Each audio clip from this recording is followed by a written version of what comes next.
Since the inception of Riverside, the process of observing peers and giving feedback has been a primary and integral part of the teacher's professional development.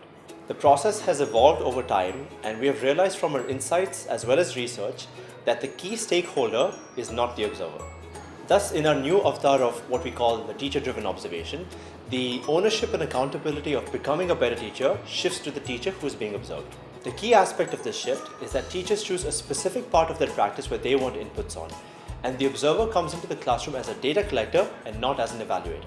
Thus, there is no need for the teacher to be an expert in the subject matter anymore, and we use technology to facilitate this process by using the Google Forms software to collect and collate the data. The teacher articulates a focused question based on self-reflection and awareness of their own practice. So under questioning, you want me to probe the balance between high cognitive and low cognitive. So, but it should not be the same. It should be more higher. The focus question is decided as per common themes outlined by three key aspects: practice, presence, and preparedness. It is shared with the observer during a discussion to define the context of the observation and how the data is to be collected. The lesson plan is also discussed in this meeting, as well as logistical details such as the timing of the session, where will the session be taking place, and where to meet after the session.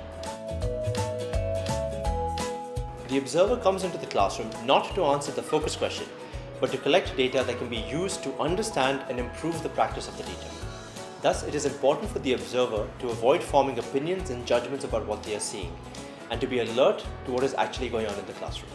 It is crucial for the observer to input this data into their mobile phone or computers using their phone. In addition to detailed notes on the focus question, the observer also collects some standard information on that theme. This information becomes very useful when generating and analyzing school-wide trends. Of course, there are benefits to the observer too, such as picking up aspects and applying it to their own practice. The teacher and the observer meet for the post-observation discussion, either on the same day or the day after the observation.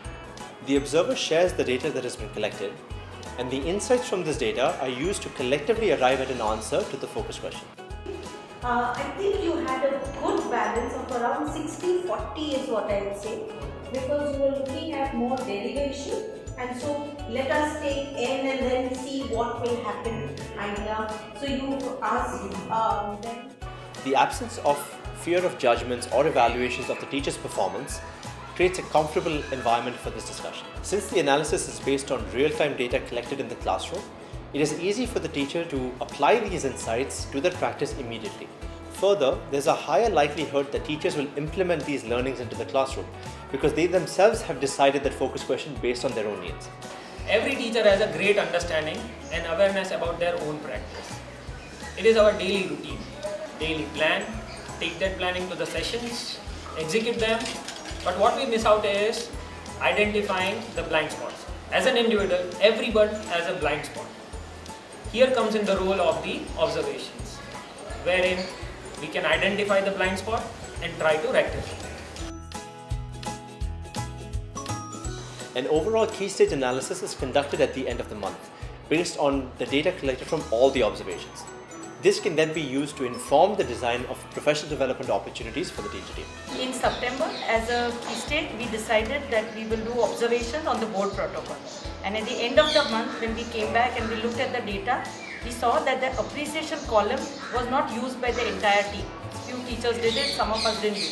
So we looked back into the relevance. Why do we have that and how does it help? It's like a positive reinforcement of the learning.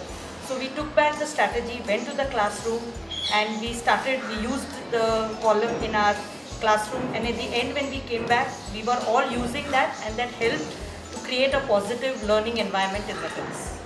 In essence, the process of teacher-driven observation gives teachers the independence of taking ownership of continuously improving their practice, while providing a structure that ensures genuine collaboration and builds trust throughout the team.